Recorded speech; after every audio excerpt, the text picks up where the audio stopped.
Gloire au Seigneur, bonsoir à tous. Remercier vos serviteurs que nous avons invités. Et le désir de mon cœur ce soir, c'est de vous apporter un mot de Dieu. Amen. Avec le temps qu'on prêche l'évangile, on se rend compte lorsque nous faisons de la prédication, c'est d'apporter un mot de Dieu. Amen. Pourquoi un mot de Dieu? Parce qu'avec un mot de Dieu, le malade est guéri. Amen. Parce qu'avec un mot de Dieu, le toxicomane ou l'alcoolique est délivré. Amen. Pourquoi avec un mot de Dieu? Parce que le perdu peut être sauvé. Amen. Ils ont venu vers Jésus, quelqu'un un jour, ils avaient un problème, une grande situation. Il dit, Seigneur Jésus, dis seulement un mot. Amen. Et on sait que si toi tu dis un mot, mon serviteur sera guéri. Amen. Et il a été guéri. Amen. J'ai un mot de Dieu sévère pour vous. Apparemment, peut-être ça va pas concerner, mais ça va nous mettre en évidence. Un mot sévère. Ça va être différent ce soir. Voici l'agneau de Dieu qui ôte le péché du monde. Jésus était l'agneau. Il est toujours l'agneau. Mais ça va être ce soir le lion de la tribu du Juda. Amen. Et le mot de Dieu qui est sévère ce soir, c'est celui-ci qui revenait dans mon esprit, dans mon cœur. Dieu me disait, il y a des endroits où je ne suis pas. C'est grave. Dieu est en train de me dire, il y a des endroits où je ne suis pas. Et le deuxième mot, encore plus grave. Il y a des vies où je ne suis pas. Mais Seigneur, mais c'est quand on chante quelquefois dans des endroits et qu'on prie et qu'on prêche la parole de Dieu, c'est possible que tu n'y es pas, c'est possible qu'il y a des personnes dans lesquelles tu n'y es pas. Malheureusement, oui. Rappelez-vous l'église de l'Odyssée. Jésus dit à cette église, parce que tu crois que tu es riche et que tu n'as besoin de rien, mais moi je te dis que tu es aveugle, pauvre et nu. Et souvenez-vous de cette église où Jésus est dehors, il dit, je frappe, je me tiens à la porte et je frappe. Si quelqu'un entend ma voix, ouvre la porte, j'entrerai. Il était où Jésus? Dehors de l'église. Ça chantait, ça priait, ça prêchait. C'était l'église de l'Apocalypse, de l'Odyssée. Vous savez pourquoi? Parce que la signification de cette église veut dire Dieu ne gouverne plus, c'est le peuple qui gouverne. Il y a des endroits où Dieu n'y est pas, il y a des vies où Dieu n'est pas. Et c'est important de s'assurer plus que jamais. Dieu, dans une vie, et Dieu, là où nous sommes. Et je voudrais vous prouver tout cela avec les textes de la parole de Dieu. Il y avait des endroits, apparemment, dans des endroits où je se passais bien. Il y avait la bonne harmonie, il y avait le cantique, il y avait même les baptêmes, il y avait même les miracles. Jésus n'était pas là. C'est difficile à croire, et c'est biblique. Je vais avec vous lire un texte de la Bible. On le trouve dans l'évangile de Jean au chapitre 12, verset 20. Alors, nous allons ensemble méditer ce texte simplement, mais vous allez voir, il y a quelque chose de très important pour nous ce soir. Alors, évangile de Jean, chapitre 12, verset 20. Quelques Grecs, des non-juifs, du nombre de ceux qui montaient pour adorer pendant la fête, s'adressèrent à Philippe de Bétsaïda en Galilée. Ils lui dirent avec estance, Seigneur, nous voudrions voir Jésus. Philippe alla dire à André, puis André, Philippe lui dit à Jésus. Jésus leur répondit, l'heure est venue où le Fils de l'homme va être glorifié. Oh, quelle belle scène que pour ce beau texte que nous allons partager ce soir, il y avait une grande fête religieuse, une grande cérémonie à Jérusalem. Et à Jérusalem, il y avait Philippe, André, les chantres. Et ça, c'était une fête extraordinaire, où il y avait une grande ambiance. C'était vraiment magnifique, c'était beau. Et puis, les Grecs ont dit, nous allons là-bas. Et nous allons participer à cette fête-là. Mais ils ont été avec un but. Quand ils ont venu, ils ont vu André. C'est bien André, enchanté, nous sommes contents, tu es le serviteur de Dieu. Ils ont vu Philippe enchanté, on est content, c'est merveilleux, il est un serviteur de Dieu. Ils ont entendu les cantiques, les chantres, ils chantaient à la perfection. Oh que c'est beau, n'est-ce pas? Ces cantiques, c'est beau. Ils ont vu tous ces hommes de Dieu, de loi, des hommes de Dieu extraordinaires. Puis à un moment donné, ils ont cherché Jésus et il n'était pas. Comment est-ce possible que Jésus n'était pas? Il aurait fallu que Philippe, André et toutes ces personnes disent non, arrêtons la cérémonie, arrêtons la fête, ne chantons pas, ne prions pas, Jésus n'est pas là. Ils ont continué à le faire. Mais on ne trompait pas les gens qui avaient besoin de Jésus, surtout les chrétiens non-juifs. Ils ont dit, mais Jésus n'est pas là. Parce que nous sommes venus pour le voir. Parce que lui, il peut nous sauver. Parce que lui, il a la parole de la vie. Et puis, ils ont été complètement désolés. Certainement, ils ont reçu la leçon de leur vie en disant, c'est vrai, Jésus n'est pas là. Alors, ils ont allé trouver Philippe et André Jésus. Jésus, il y a des Grecs ici qui sont venus. Et puis, ils te demandent. Et écoutez, à ce moment-là, Jésus s'affiche et il avance vers les Grecs, il dit, l'heure est venue où le Fils de l'homme va être glorifié, c'est-à-dire que Jésus va se manifester. Écoutez-moi bien, il y a des endroits où on dirait que c'est parfait, que ça chante, que ça prie, et Jésus n'est pas là. Parce que laissez-moi vous dire, et vous le savez, que pour être sauvé, il faut le voir. Il faut le rencontrer, la chose la plus belle de quelqu'un dans une vie. Ce n'est pas un miracle, ce n'est pas une guérison, ce n'est pas une délivrance. C'est de rencontrer le Seigneur et être sauvé. Amen.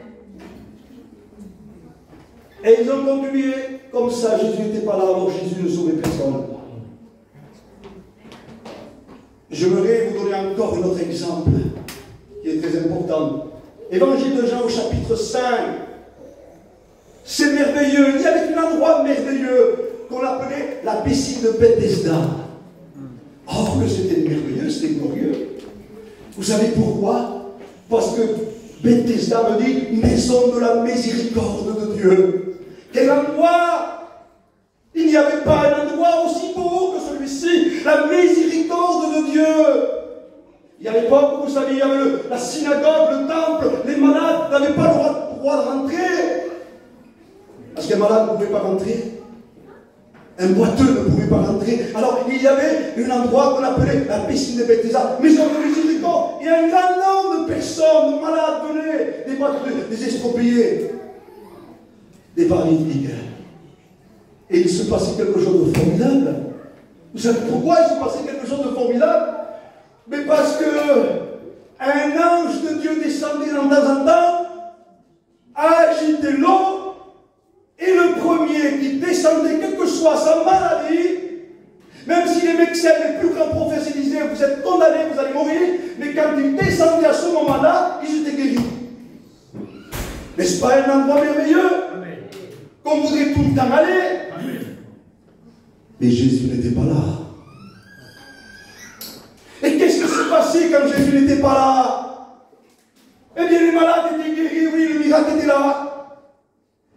Oui, on se plongeait bientôt, c'était le baptême en même temps qu'il prenait. Hein? Ils étaient guéris, crier, se plonger, voilà, je suis baptisé, je suis délivré, je suis guéri. Et quand ils repartaient, ils n'étaient pas sauvés. Pourquoi ils n'étaient pas sauvés? Parce qu'on ne peut pas être sauvé sans rencontrer Jésus. Amen. Et là se trouvait un homme malade depuis 38 ans. Alors il désirait de tout son cœur aller se plonger aussi dans cette piscine pour prendre peut-être son baptême et aussi être guéri en même temps. Et à chaque fois qu'il voulait, un autre descendait vers lui, il prenait la place et puis il était désolé. Alors, je ne sais pas combien de temps il était dans cette piscine de Bethesda, maison de la miséricorde. Peut-être il se posait des questions en disant, mais je ne serai jamais guéri. Pourquoi je ne suis pas guéri? Qu'est-ce qui se passe? Dieu m'a oublié. Et tout le monde part, ils s'en vont, des dizaines de personnes partent, ils s'en vont, rejoignent leur foyer, leurs enfants. Et moi ici, depuis 38 ans, quand même, Dieu m'a laissé tomber. Non, non, non, Dieu ne l'avait pas laissé tomber. Et tant mieux qu'il n'a pas été guéri. Vous savez pourquoi? Parce qu'ici, s'il aurait été guéri comme les autres, il aurait parti guéri, mais un guéri perdu.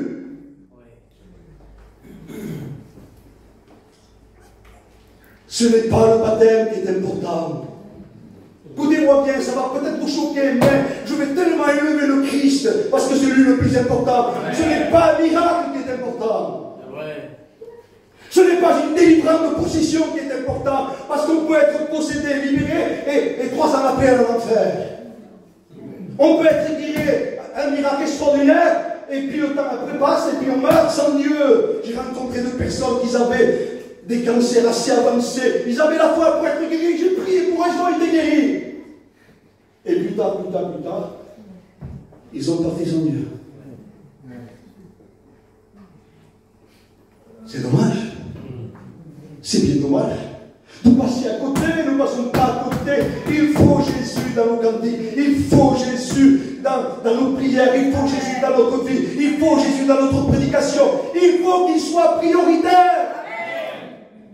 Et des fois, nous, on est content et satisfait quand il y a une bonne atmosphère. Vous savez, des fois, je disais, l'autre fois, j'étais là, j'étais en train de contrôler, comme vous le faites aussi, essayant de contrôler par l'Esprit de Dieu. Et en ce moment, on contrôle, il y a des personnes qui viennent, on a des bonnes réunions, ça me fait que l'onction est là et tout, hein. Et puis des bonnes réunions, n'est-ce pas? Nous, plein de gens se convertissent, on va bientôt avoir beaucoup de baptêmes et tout. Et je disais, Seigneur, il semblerait que l'onction est suspendue. Il semblerait que l'onction s'arrête à un cantique. Il semblerait que l'onction s'arrête presque une prédication. Mais non, Seigneur, il faut que l'onction descende. Il faut que les perdus soient sauvés, c'est ça l'onction. Il faut que les malades soient guéris, c'est ça l'onction. N'est-ce pas, quand Pierre prêcha, il a ouvert la porte aux païens. Dans les actes des apôtres, quand Pierre prêcha la parole de Dieu avec l'onction de l'Esprit, le Saint-Esprit descendu vers ceux qui écoutaient la parole. Le Saint-Esprit est descendu sur ceux qui écoutaient la parole. Pas un Saint-Esprit suspendu. Un Saint-Esprit qui a descendu sur ceux qui écoutaient la parole de Dieu. Qu'est-ce qui s'est passé? Ils ont été baptisés du Saint-Esprit, nés de nouveau et baptisés d'eau. Presque à se tromper aujourd'hui. On était trompés parce qu'on allait au Sainte-Marie de la Mer avant, parce qu'on était des catholiques. Mais j'ai l'intention que ça peut devenir la même chose. Avec toute la connaissance qu'on a. Je dis tant mieux que cet homme n'a pas été guéri. Jésus arrive. Jésus est là. Il rentre dans la piscine de Bethesda. Cette fois-ci, c'est autre chose. Quand il rencontre cet homme malade depuis 38 ans, sachant qu'il était déjà depuis longtemps, il lui dit, veux-tu être guéri? Et qu'est-ce qu'il répond? Seigneur, j'ai personne. Comment il a reconnu qu'il fallait une personne? Et il avait devant lui la meilleure des personnes. J'ai personne, Seigneur. Quand je vais aller, un autre descend avant moi. Jésus le regarde et dit, prends ton démarche. Et attention, le leçon qu'il faut retenir ici, c'est parce qu'après il dit, va et ne pêche plus. Qu'est-ce que Jésus a fait ici? Un miracle, tout simplement, c'est tout. Comme les autres. Il n'aurait pas venu, Jésus, si c'est juste pour faire un miracle. Il aurait laissé cet homme prendre sa place à un jour et être guéri par la personne de Bethesda quand un ange venait. Jésus avait montré, il y a des endroits où des personnes sont guéries, mais repartent perdues. Et il y a des personnes, Jésus voulait montrer qu'il y a des personnes baptisées, et ce n'est pas avec le baptême qu'on est sauvé. On n'est pas né de nouveau, nous ne l'avons pas rencontré. Jésus dit à cet homme, écoutez ce que Jésus a fait à cet homme. Jésus n'a pas guéri simplement cet homme, mais lui a pardonné de ses péchés. Amen.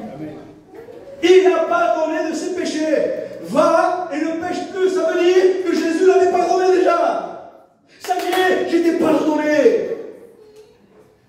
Tu t'es rencontré avec moi, je suis venu pour ça. Tes péchés maintenant te sont pardonnés. Va et ne pêche plus. Il y a des endroits, là on passe à côté, parce qu'on veut pas l'essentiel, c'est important l'essentiel. Il faut le voir, il faut le rencontrer à Jésus. Amen. Je vous donne encore un autre exemple. Amen. Amen. Quand Jésus est là, c'est pas simplement le miracle de la délivrance ou de la guérison, parce que les pasteurs peuvent le faire, ça, au nom de Jésus. Mais ce qu'un pasteur ne peut pas faire, c'est de donner le salut à quelqu'un. Amen. Vous comprenez ça? Il faut Jésus, hein? Il faut Jésus dans nos réunions. Il faut Jésus, il faut le voir, il faut le voir. On faisait la réunion il n'y a pas longtemps. On était sous l'onction de l'Esprit Saint. Vraiment, on était sous l'onction du Saint-Esprit.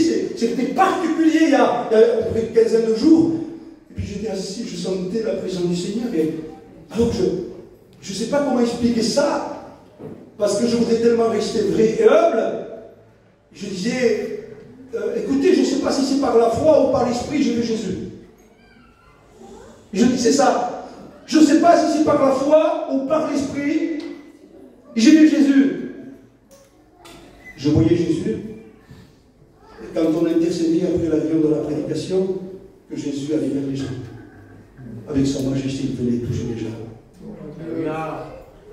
Quand il est là, alléluia, ça marche. Amen. Quand il est là, il sauve. Amen. Heureux à qui les péchés sont pardonnés. Amen. Un exemple, on donne encore un exemple. Amen. Quand Jésus est là, il sauve. Un jour, il était à Capernaum. Vous connaissez cette ville, Capernaum?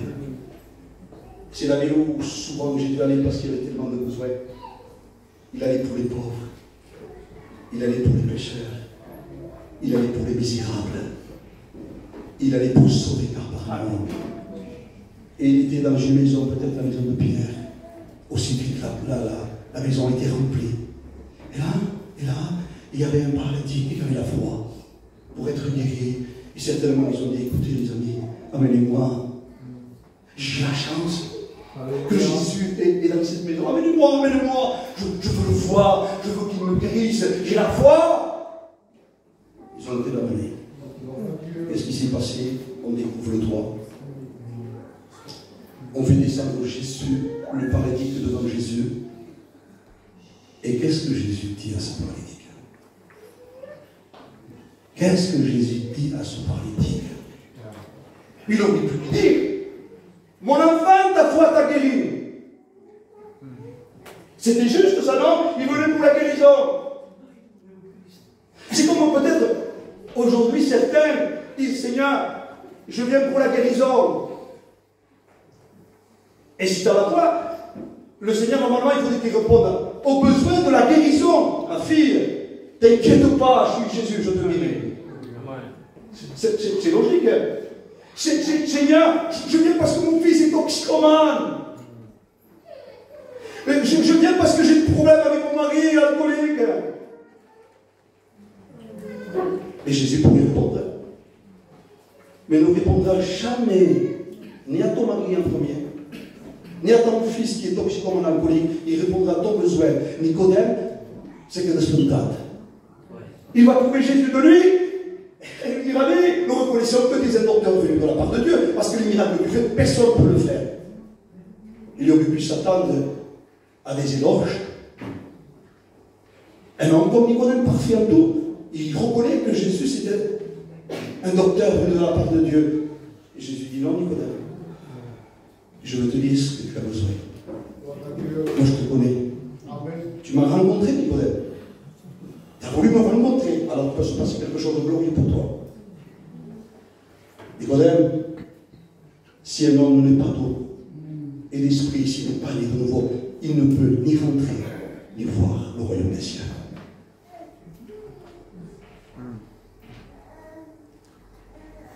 Jésus pourrait dire à ce paralytique, mon enfant, ta foi t'a guéri. C'est écrit comme ça? Dis non, c'est écrit comme ça. C'est écrit comme ça? C'est écrit comme ça? C'est écrit comme ça? Pardonnez-moi, c'est pas comme ça. Vous savez comment c'est écrit? Mon enfant! Quel amour! Ça y est, je te sors. Je t'appelle mon enfant parce que je t'ai dévancé dans mon amour. Mon enfant, non pas ta foi t'a guéri. Mon enfant, tes péchés te sont pardonnés. Quand Jésus est quelque part, la première chose qu'il fait, il nous sauve. Et nous, on gitane souvent avec nous-mêmes. Et avec Dieu, Seigneur, j'ai besoin, je suis malade, Seigneur, mon fils, Seigneur, mon mari, Seigneur, je n'ai pas d'argent. Et c'est pas ça notre besoin. La plus grande pauvreté, c'est de vivre sans Dieu dans le péché. Ouais. La plus grande richesse, c'est David qui le dit dans le psaume 32. Heureux, il était sur le trône, il était roi, il dit heureux, non pas simplement moi, non pas simplement moi, mais à tous ceux à qui les péchés sont pardonnés. Amen. Il faut ce soir que tes péchés te soient pardonnés. Il faut que tu le vois. Il faut que tu le rencontres, sinon écoute, le ciel n'est pas ouvert. Le ciel ne peut pas s'ouvrir pour quelqu'un qui a été délivré de la possession, ou guéri, ou un miracle, ou qui se fait baptiser, ou qui ressent un petit peu la présence du Seigneur. Le ciel n'est pas pour ça. Le ciel sera rempli de personnes qui sont nées de nouveau, qui ont rencontré le Seigneur. Qu'on ne se trompe pas. Il y a des endroits où Dieu n'est pas. Je pense, hein. Voilà le mot de Dieu que j'ai reçu il y a quelques jours. Je dis, Seigneur, c'est vrai qu'il y a des endroits où tu n'es pas, mais si Bethesda, tu n'étais pas là à un moment. Seigneur, les Grecs, lorsqu'ils ont monté à cette table, tu n'étais pas là. Mais toi, quand tu es là, Seigneur, tu sauves. Amen.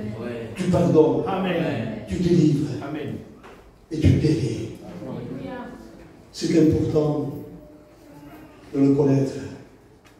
Évangile de Jean, chapitre 17. Oh mon Seigneur, la prière sacerdotale, la prière sacrée, le souverain sacrificateur à perpétuité.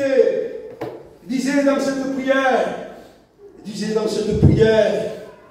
magnifique et extraordinaire. Et quand il nous dit dans cette prière que Jésus priait pour les siens. Prier, il disait, Père, il dit, la vie éternelle, c'est qu'on te connaisse à toi. Le seul et le véritable Dieu. Celui que tu as envoyé, Jésus-Christ, c'est le connaître. C'est le rencontrer. C'est dépendre de lui. C'est d'être une nouvelle personne, une nouvelle créature. Les choses anciennes sont passées, tout devient nouveau. Ça se reconnaît, très bien, les chrétiens. Il a rencontré le Seigneur. Ça se reconnaît. À quoi il se reconnaît? Il a une fonction, il a une place, un titre. ministre, il a une prophétie, il a un parler à l'âme. Non, non. Vous le reconnaîtrez à leurs fruits. Tout bon arbre porte du bon fruit. Le bon arbre porte du mauvais fruit.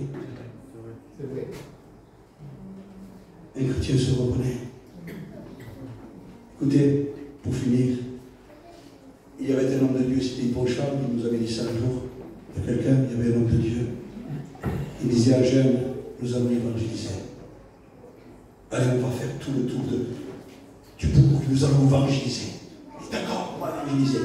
Et puis bon, Charles disait de quelqu'un, de Dieu, ils ont parti pour faire le tour. Et puis le jeune attendait que l'ancien évangélise. Rendez-moi, je peux pas un mot. Et quand il revient, il dit, je croyais qu'il fallait évangéliser. Et l'homme de Dieu dit, ça y est, ils nous ont vus. Nous avons pas le parfum de Christ qui était écrit. Ça parle d'un parfum. C'est bon. Vous savez, le sel de la terre, ça parle le sel? Ça parle pas, hein? Vous êtes la lumière du monde. Ça parle de lumière? Non. Clair. J'ai un message que Dieu m'a donné. Être un témoin en silence. Et que Dieu nous aide. Je ne suis pas à la hauteur de ce message. Je dis, Seigneur, qu'est-ce que je voudrais tellement être ce témoin en silence. Qu'est-ce que je voudrais, Seigneur, sans prêcher, sans prier, sans les visiter. Je suis tellement éloigné de toi. Une femme de distinction me dit, quand il voyait cet homme de Dieu passer, vous voyez qu'il criait dans les rues. C'était un prophète, c'était un homme de Dieu qui prêchait. Vous croyez qu'il criait? Vraiment.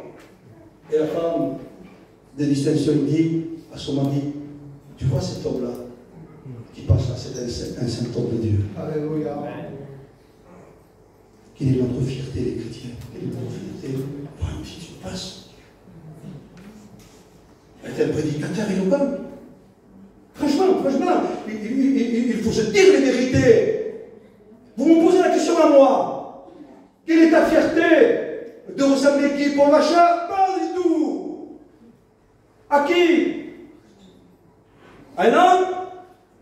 Avoir une place, un titre, être le premier, avoir tout, le plus grand des prédicateurs? Non.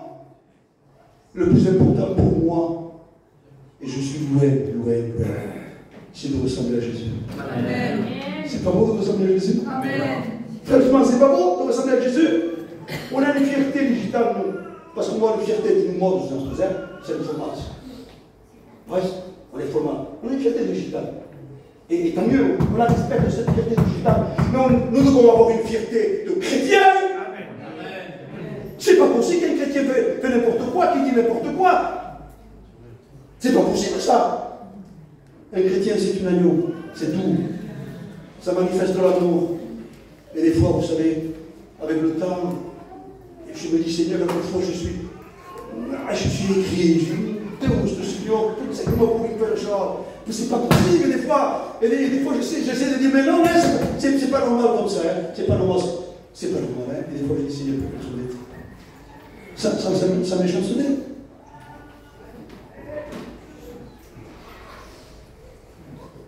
Nous devons être par la grâce du Seigneur. Et quelquefois, je ne suis pas l'auteur. Je le veux. Je le veux. Vous avez des personnes mortes, hein? Il y a des personnes qui veulent. C'est moi, et c'est moi. Mais quand il y a moi, il n'y a pas lui. Et quand il y a lui, c'est l'état. Écoutez, nous avons fini là. Et je voudrais laisser la place au pasteur pour qu'il puisse prier. Ne disons pas une réunion de plus. N'essayons pas d'égaliser cette réunion en disant c'est beau, c'est pas beau, c'est bien, c'est pas bien, il a bien prêché, il n'a pas prêché, non. Tirons une leçon. Devenons meilleurs. Amen. Paul disait, ce que je ne loue pas de vous, et l'homme de Dieu est extraordinaire, ce que je ne loue pas de vous, c'est que vous vous lisez pour devenir pire. Mais quand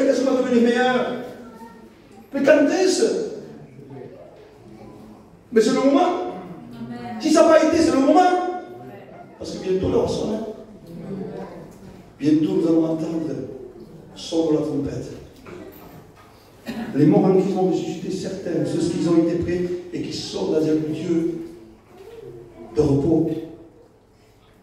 Mais ce n'est pas tous les chrétiens qui vont partir. Pas tous.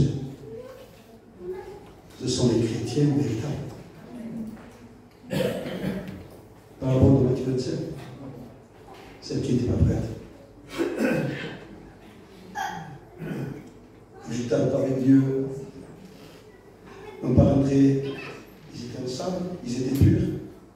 Ils allaient à la rencontre de l'époux. Mais ils n'étaient pas prêts quand ils ont pu. Il faut être prié. Si on réfléchit un peu, allons chez nous, mettons-nous à genoux. Seigneur, qu'est-ce que je suis devenu avec le temps? Mais qu'est-ce que je suis devenu avec le temps? Je le dis moi, je vous le dis parce que je le dis. Seigneur, cette qualité de vie que j'avais, cette qualité de vie que j'avais, il n'y avait que Jésus qui comptait, c'était Jésus. Mais il est où cette qualité de vie? C'est plus Jésus, c'est moi. C'est plus Jésus. Et là, il y a un problème. Que Dieu vous bénisse. Et que Dieu nous aime, parce que moi je suis avec vous à la bénédiction. Voilà. Vous avez besoin de prier pour moi j'ai besoin de prier pour vous. On a besoin d'être frères ensemble. Amen. Ce n'est pas parce que je suis en haut pour prêcher que je n'ai pas besoin. Non, je descends avec vous, j'ai besoin. Mais la différence pour certains peut-être, écoutez-moi bien la différence pour certains. Pour certains peut-être la différence dit, il a raison le pasteur, ça c'est moi, j'ai gagné les coups. Je me pardonne à Dieu, je vous fais le droit. Et pour d'autres, dis-moi. Qu'est-ce qu'il dit, Amen? Qu'est-ce qu'il dit, Amen? Il dit qu'il n'y a pas Jésus dans l'église. Vous voyez comme ça peut tourner. Vous savez, quand on n'est pas droit, on est tordu, on tord tout. Est-ce que j'ai dit qu'il n'y avait pas Jésus dans l'église? Je n'ai pas dit ça, hein? J'ai dit qu'il y a des endroits où il n'y a pas Jésus. Et il y a des églises où il n'y a pas Jésus. Et il y a des baptêmes où il n'y a pas Jésus. Il y a des parlements, il n'y a pas Jésus. Et il y a des prophéties, il n'y a pas Jésus. Il y a le foulard, il n'y a pas Jésus. Il y a les prédicateurs. Pas Jésus. Est-ce que je vais fort?